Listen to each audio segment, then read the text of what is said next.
ఐఏఎస్లు పాస్ అయి రాష్ట్రంలో ఐఏఎస్లో అత్యున్నత పదవులు కూడా అనుభవించి అంటే ఈ వెలగబెట్టినటువంటి అంటే సమాజానికి దిక్సూచిగా సమాజానికి మార్గదర్శిగా జీవించాల్సినటువంటి కొంతమంది అంటే మీరు వ్యాపారాలు చేసుకుంటే మీ ఇష్టం, లేదా మీరు వ్యవసాయం చేసుకుని బతికితే మీ ఇష్టం, కానీ ఇవి వ్యవస్థని బాగు చేయాల్సినటువంటి లేదా ఈ సమాజానికి ప్రపంచానికి మార్గదర్శులుగా బతకాల్సినటువంటి ఎన్నికల విధుల్లో ఉన్నటువంటి ఈ కొంతమంది అధికారులు ఈ రకంగా తగలబడితే అసలు ప్రజాస్వామ్యాన్ని ఏం చేద్దామని వీళ్ళు ఈ రాష్ట్రానికి ఈ దేశానికి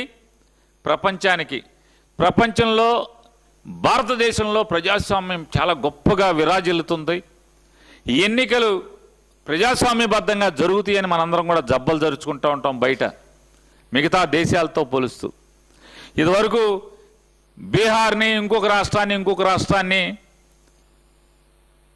వేలుపెట్టి చూపించి అందరం మాట్లాడేవాళ్ళు పాత రోజుల్లో. అక్కడ ఎన్నికలు జరగవు సరిగ్గా, ప్రజాస్వామ్యం బతకదు, తుపాకీ రాజ్యం నడుస్తుంది, కాకీల క్రీనీడలో ప్రజాస్వామ్యం అక్కడ బతికే పరిస్థితి లేదు అనేటువంటి అనేక పుంకాలుగా మనకు నీతులు చెప్పేటువంటి పేపర్లు రాశాయి. కానీ వాళ్ళ చూసాం ఎన్నికల్ని ఏ రకంగా అపహాస్యం చేస్తూ వస్తూ. అసలు ఓటర్ అనేవాడు ఎవరైతే పులివెందుల రూరల్ మండలంలో ఉన్నటువంటి 5 గ్రామాల్లో ఓటర్ అంటే ఓటు హక్కు కలిగినటువంటి ఓటరు పోలింగ్ స్టేషన్కి వెళ్లకుండా ఎన్నికల ప్రక్రియ పూర్తి చేస్తారు. అసలు డ్రామా ఎంత అంటే స్క్రిప్ట్ అదొక సినిమా డైరెక్టర్ గారు రాస్తే ఎలా అయితే షూటింగు సీక్వెల్సు ఎడిటింగ్లు ఎలా చేస్తారో జాగ్రత్తగా అదే రకంగా మళ్ళీ 2 చిన్న గ్రామాలు తీసుకుని రీఎలక్షన్ అంటే మళ్ళీ ఎన్నిక జరుపుతామని చెప్తారు.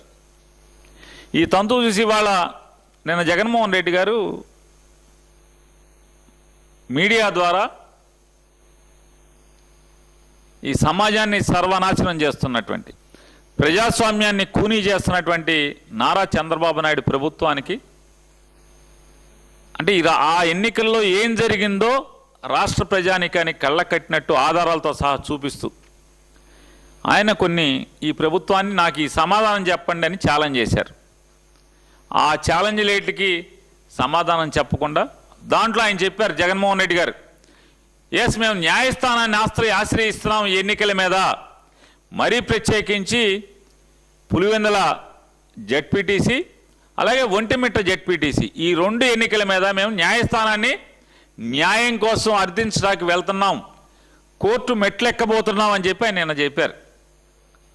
వెంటనే మళ్ళీ స్క్రీన్ ప్లే మార్చుకున్నారు. అంటే పులివెందుల జెడ్పీటీసీ ఎలక్షన్ ఒకే రౌండ్లో మొత్తం కౌంటింగ్ అయిపోవాలంట. అంటే కోర్టు తలుపులు తెరిచేప్పటికీ కోర్టు తాళాలు తీసి బూజు దులిపి జడ్జి గారు కుర్చీలో కూర్చునేప్పటికీ ఎన్నికైనట్టుగా ఈ ఎన్నికల పత్రం ఇచ్చేసేయాలి. ఎందుకంటే మళ్ళీ జడ్జి గారు ఈ ఆధారాలను చూసి మొత్తం ఎన్నికల కమిషన్ని కలెక్టర్ని 2 మొట్టికాయలు మొట్టి ఎలక్షన్ అంతా ఆపండి అంటాడేమో అని చెప్పని కంగారు, భయం, ఆదరా బాదరా. అంటే ఎన్నిక అయిందని పులివెందుల్లో మేము గెలిచామనేటువంటి ఇది గెలుపా అని అడుగుతున్నాను. ఎవరిని మోసం చేస్తాను మీరేమనుకుంటున్నారంటే ఈ రాష్ట్ర ప్రజల్ని ఏమారుస్తున్నాము మహా తెలివితేటలతో 45 ఏళ్ల అనుభవంతో ఈ ఆంధ్ర రాష్ట్ర ప్రజల్ని ఏమారుస్తున్నామనేటువంటి పగటి కళలతోనే మీరు ఇవాళ ఈ పులివెందుల ఎన్నికల్ని ఏ రకంగా జరిపారో. కానీ ప్రజల అమాయకులా? ఇట్లాంటి నారా చంద్రబాబు నాయుడు గారు లాంటి వాళ్ళని ఎంతమందిని చూసుకుంటారు? ప్రజలు ఎప్పటికీ అమాయకులు గారు. మీరెన్ని మసిపూసి మారేడుకాయలు చేసి ప్రజలకి చూపిద్దాం అనుకున్నా, పులివెందుల్లో మొదటిసారి ప్రజాస్వామ్యం బతికించాం అని చెప్పని ఈ డ్రామాలకి మీరు ఎన్ని చేసినా కూడా కళ్ళకు కట్టినట్టు ఇవాళ మీడియా అంతా చూపించింది. అంతా ఆంధ్రజ్యోతి, అంతా ఈనాడు, అంతా TV5 కాదు కదా. ఏదోటి న్యూట్రల్గా పనిచేసేవాళ్ళు కొంతమంది ఉన్నారు. వాళ్ళు ఈ ప్రపంచానికి చూపించారు ఆల్రెడీ అక్కడ ఏం జరుగుతుంది అని చెప్పని. వెనకటికి ఏదో చెప్పిన సామెతగా ఎవడే అంటే వీళ్ళ బతుకు బాండారాన్ని వీళ్ళే బయటెట్టుకున్నారు. ఎందుకని? ఘనమైన జిల్లా కలెక్టర్ గారు, కడప జిల్లా కలెక్టర్ గారు చాలా గొప్పోడు, అద్భుతంగా ప్రజాస్వామ్యబద్ధంగా మేము ఎన్నికలు జరుపుతున్నాం, స్వేచ్ఛాయుతమైన వాతావరణంలో ఎన్నికలు జరుపుతున్నాం అని చెప్పనేటువంటి డ్రామా మాటలు చెప్తూ ఒక్కటంటే ఒక్క మీడియాని కూడా ఎన్నికల సరళిని, ఓటింగ్ లైన్లని, పోలింగ్ బూతుల్లోకి వెళ్ళటానికి కానీ ఏ మీడియాకి అనుమతి ఇవ్వకుండా వాళ్లే ఒక కిరాయికి మాట్లాడుకునే డబ్బులకి ఒక సొంత ప్రైవేట్ ఫోటోగ్రాఫర్ని, వీడియోగ్రాఫర్ని పెట్టుకుని వాళ్లే తీసి వాళ్లే బయటికి ఇచ్చారు. వాళ్ళ చేత్తో వాళ్ళ పాపమే పండించుకున్నారు. ఇవాళ ఈ దొంగలు దొరికింది ఎట్లాగా? ఈ ప్రజాస్వామ్యం అనేటువంటి గొప్ప ఆలయంలో, ఈ గుళ్ళో, ప్రజాస్వామ్యం అనేటువంటి గొప్ప గుళ్ళో దొంగలు ఎవడయ్యా అంటే వీళ్ళే దొంగతనం చేస్తా, వీళ్ళు ఇచ్చినటువంటి సీసీ ఫుటేజీలు, వీళ్ళు ఇచ్చినటువంటి ఫోటోల్లోనే వీళ్ళు దొంగలు దొరికారు. ఆదరా బాదరా లెక్కింపు అయిపోయింది, ఎలక్షన్ అయిపోయింది, గెలిచేశాం. దాంట్లో ఇక తంతు మామూలుగా లేదు, చాలా చాలా తంతులు చేశారు. నిన్న మేము నారా చంద్రబాబు నాయుడు గారిని, నీ 45 ఏళ్ళు 50 ఏళ్ల అనుభవాన్ని ప్రశ్నిస్తున్నాం. జగన్మోహన్ రెడ్డి గారు నీకంటే చిన్నవాడైనటువంటి 5 సంవత్సరాలు మాత్రమే ముఖ్యమంత్రిగా ప్రభుత్వాన్ని నడిపిన అనుభవంతో కేవలం 12 సంవత్సరాలు 13 సంవత్సరాలు వయసు ఉన్నటువంటి ఒక రాజకీయ పార్టీ అధ్యక్షుడిగా మిమ్మల్ని కొన్ని అడిగారు. ఏమడిగారు? అయ్యా, ఎన్నికలు జరిగిన తంతంతా కూడా సీసీ ఫుటేజీల్ని సమాజానికి ఇవ్వండి, మీడియా ప్రపంచానికి ఇవ్వండి, రాజకీయ పార్టీగా ఆ ఎన్నికల్లో పోటీ చేసినటువంటి అభ్యర్థులకు ఇవ్వండి, వెబ్కాస్టింగ్ ఇవ్వండి, వెబ్కాస్టింగ్ జరిగినటువంటి తీరు మొత్తాన్ని, ఆ రికార్డ్స్ అన్ని ఇవ్వండి అని చెప్పని ఆయన నిన్ను అడిగారు. ఎందుకు ఇవ్వరని అడుగుతున్నాను. ఎన్నికల కమిషన్ కూడా మేము ప్రశ్నిస్తున్నాం. ఎందుకు మీకు భయం? నిజంగా మీరు ధర్మబద్ధంగా, పారదర్శకంగా, శాంతియుతంగా, నిష్పక్షపాతంగా, ప్రజాస్వామ్యబద్ధంగా ఎన్నిక జరిపుంటే ఈ రాష్ట్ర ఎన్నికల కమిషనర్ కానీ లేదా జిల్లా కలెక్టర్ కానీ ఎన్నికల బాధ్యతలు నిర్వహించినటువంటి జిల్లా కలెక్టర్ కానీ ఆ వెబ్కాస్టింగ్ లేదా సీసీ ఫుటేజీలు కానీ ప్రపంచానికి ఎందుకు ఇవ్వరు? భయం. మీకు భయం. భయం కాబట్టే ఇవ్వరు, దాచుకుంటారు. ఇవ్వాలి కదా. నిజంగా మీరు చాలా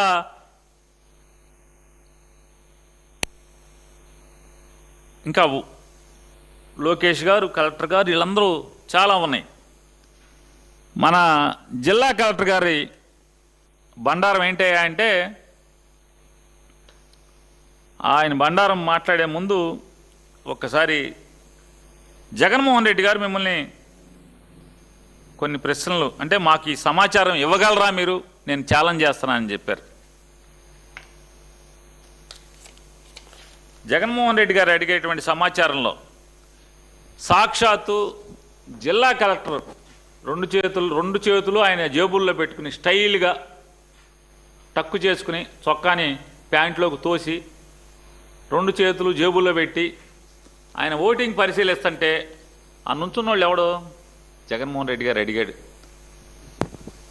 మిస్టర్ కలెక్టర్, నీ స్టైల్ బాగుంది, నీ టక్కు బాగుంది, నీ చొక్కా బాగుంది, నువ్వు ఇన్షర్ట్ చేసిన మడత లేకుండా పొట్ట కనపడకుండా కనపడుతుందా, అందుకే పొట్ట కనపడకుండా నుంచున్నట్టున్నాడు ఈయన. సరే మీకేముంటే మాకు అనవసరం, మీ కళ్ళ ముందు దొంగ ఓట్లు వేస్తా, దొంగ ఓటర్లు దొంగలు ప్రజాస్వామ్యం అనేటువంటి గుళ్ళో దొంగతనం చేస్తున్నటువంటి, మామూలుగా దేవుడి గుళ్ళో తీర్థపు గిన్నె, తీర్థపు చెంచా, గుళ్ళో గంటలు ఎత్తికే దొంగలు ఎట్టా ఉంటారో, ఈ ప్రజాస్వామ్యంలో దొంగోట్లు వేస్తున్నటువంటి ఈ దొంగలు ఎవరు? ఇదిగో వీళ్ళు మేము పలానా అని చెప్తున్నాం. ఆల్రెడీ జగన్మోహన్ రెడ్డి గారు చెప్పినటువంటిది. కలెక్టర్ గారు ముందు నుంచున్నటువంటి వాడు ఒకటి పేరు దస్తగిరి, తండ్రి పేరు నాగన్న, ఇంటి నెంబర్ 1/10, వయసు 36 ఏళ్ళు, జమ్మలమడుగు అసెంబ్లీ కాన్స్టిట్యున్సీ. మరి ఈ ఎటా ఓటేస్తున్నాడు? కలెక్టర్ ఎదురుగుండా, కలెక్టర్ విట్నెస్ పక్కన కలెక్టర్ గారు ఎదురుగుండా ఉంచున్నాడు రెండోవాడు సందీప్ కుమారు, తిప్పిరిపాటి, తండ్రి పేరు గంగరాజు, ఇంటి నెంబర్ 1/111, వయసు 25 ఏళ్ళు, ఓటర్ ఐడి కార్డు నెంబర్ కూడా ఉంది, RGS 091663137. ఆయనది ఆ నియోజకవర్గం కాదు, ఆయన ఓటేస్తున్నాడు జమ్మలమడుగు నుంచి వచ్చి. అంటే సాక్షాత్తు జిల్లా కలెక్టర్ ముందు ఓటేస్తున్నటువంటి ఈ ఇద్దరు దొంగ ఓట్లు. గుళ్ళో ఎలా అయితే ఇత్తడి చెంబుల కోసం ఇత్తడి గంటలను ఎత్తికెళ్తాకు వచ్చే దొంగలు ఎట్టా ఉంటారో, అలాగే ప్రజాస్వామ్యం అనేటువంటి ఆలయంలో దొంగతనానికి వచ్చినటువంటి, గుళ్ళో గంటలు ఎత్తికి వెళ్ళేవాళ్ళలాగా, గుళ్ళో తీర్థపు గిన్నె ఎత్తికి వెళ్ళేవాళ్ళలాగా, ఈ గుళ్ళో శటకోపాలు ఎత్తుకెళ్ళేవాళ్ళు ఉంటారు, వాళ్ళలాగా వీళ్ళు వచ్చారు పక్క ఊరు నుంచి, పక్క నియోజకవర్గం నుంచి. వీళ్ళ పరిస్థితి ఎందుకు? కలెక్టర్ ఎదురుగుండా కలెక్టర్ విట్నెస్గా ఉండగా వీళ్ళు ఎలా ఓటేస్తున్నారు? సమాధానం చెప్పరు. అలాగే లైన్లో నుంచున్న అతను, లైన్లో ఉంచున్న వాళ్ళు అందరూ దొంగ ఓటర్లే, దాదాపుగా 90% మంది దొంగ ఓటర్లే. వాళ్ళలో మేము ఒకటి మర్చుకు గుర్తించి చెప్పాం, మర్రి ప్రకాశం, తండ్రి పేరు మర్రి కృష్ణ, ఇంటి నెంబర్ 7/5, జమ్మలమడుగు నియోజకవర్గం, ఆ ఊరు పేరు నవాబుపేట, మైలవరం మండలం. ఎందుకు వచ్చాడు లైన్లోకి? ఎట్టా వచ్చాడు? ఓటు ఎట్టా వేశాడు? ఎవడు ఓటేశాడు? అంటే ఎవరి తరపు ఉన్నటువంటి ఓటుని వీడు దొంగతనం చేయడానికి వచ్చాడు. మనం అనుకున్నాం కదా, గుళ్ళో చెంబులు, గంటలు, తీర్థపు గరిట్లు ఎత్తుకెళ్తాకు వస్తారు కదా, అట్లా వీడు వచ్చాడు ప్రజాస్వామ్యమైనటువంటి గుళ్ళో ఆలయంలో ఎత్తుకెళ్తాకు వచ్చాడు కదా. ఈ దొంగలు ఎందుకు వచ్చారు? వాళ్ళని పట్టుకోరా? అలాగే పోలింగ్ స్టేషన్, ఆడి ఒరిజినల్ ఓటు ఉన్నది పోలింగ్ స్టేషన్ 44, నవాబ్పేట, మైలవరం మండలం. జనార్దన్ రెడ్డి, ద్వారకచర్ల జనార్దన్ రెడ్డి, తండ్రి పేరు రామసుబ్బారెడ్డి, ఇంటి నెంబర్ 5/83. ఈ దొంగ ఎట్టా వచ్చాడు? లైన్లో ఎట్టా నుంచున్నాడు? ఈ దొంగలందరూ ఎట్లా వచ్చారు? మీ కళ్ళ ముందే ఎవడి ఓట్లు దొంగతనం చేశారు? సమాధానం ఎవడు చెప్తాడు? చెప్పరా? నారా చంద్రబాబు నాయుడు చెప్పడు, జిల్లా కలెక్టర్ చెప్పడు, ఎలక్షన్ కమిషన్ చెప్పదు. పొన్నతోట మల్లికార్జున్, పొన్నతోట విలేజీ, జమ్మలమడుగు మండలం. ఆయన ఓటర్ ఐడి అన్నీ ఉన్నాయి. ఎట్టా నుంచున్నాడు లైన్లో ఓటేస్తున్నాడు?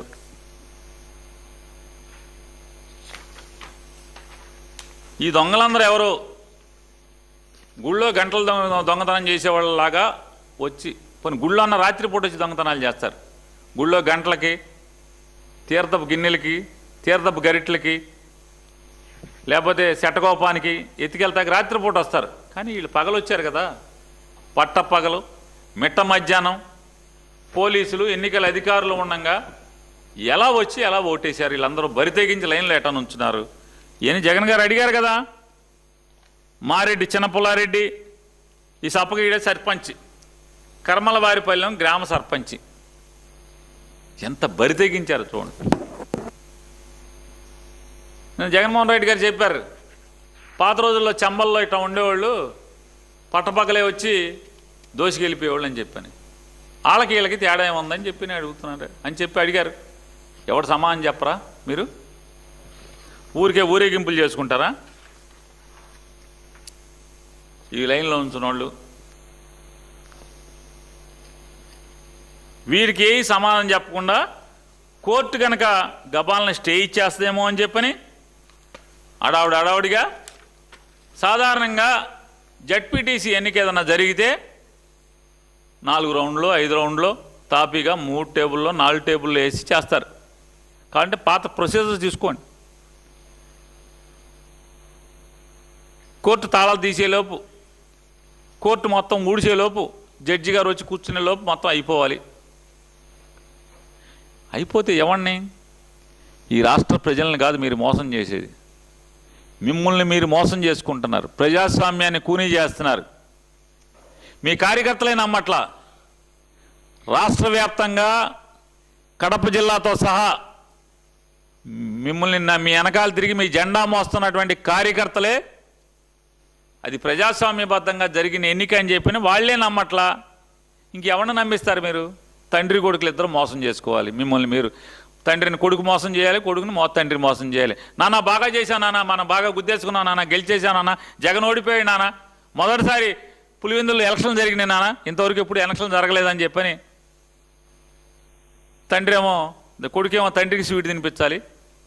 తండ్రి ఏమో నిజం నాన్న, అసలు మన ఇద్దరం నాన్న లోకేష్ మన ఇద్దరం కలిసి అసలు 30 ఏళ్ళకి ప్రజాస్వామ్యాన్ని బతికిచ్చేసాం, అసలు పులివెందుల్లో ఓటింగ్ చేయించామని చెప్పని మీరు తండ్రిని కొడుకు మోసం చేయడం, కొడుకుని తండ్రి మోసం చేయాలి తప్పితే మీ మాటల్ని కార్యకర్తలే నమ్మట్లేదు. ఇంకెవరు నమ్ముతాడు? ఈ రాష్ట్ర ప్రజలు నమ్ముతారా? ఇవాళ మీ వీడియోలు మీరేదైతే తీసిచ్చారో ఏ టీవీ వాడిని వెళ్ళనివ్వకుండా ఆఖరికి మీ ఆంధ్రజ్యోతి TV5 వాడిని కూడా లోపలికి వెళ్ళనివ్వాల, ఈనాడు వాడిని కూడా లోపలికి వెళ్ళనివ్వాల, TV9 ఎన్టీవీ ఏ ఛానల్లో BRK RK ERK ARK లోపల లేదు, బిగ్గు లేదు, స్మాలు లేదు. కేవలం మీరు డబ్బులు ఇచ్చి కిరాయికి పెట్టుకున్నటువంటి కెమెరాని ఫోటోగ్రాఫర్ని ఇద్దరిని హైర్ చేసినటువంటి వాళ్ళిద్దరితో మీరు తీయించి మీరు ఇచ్చినయే ఈ ఫోటోలన్నీ. మీ దొంగతనం ఎక్కడ దొరికిందంటే ఈ రకంగా దొరికేశారు. మీరిచ్చిన వీడియోలు, మీరిచ్చిన ఫుటేజీలు మీరేమనుకున్నారు?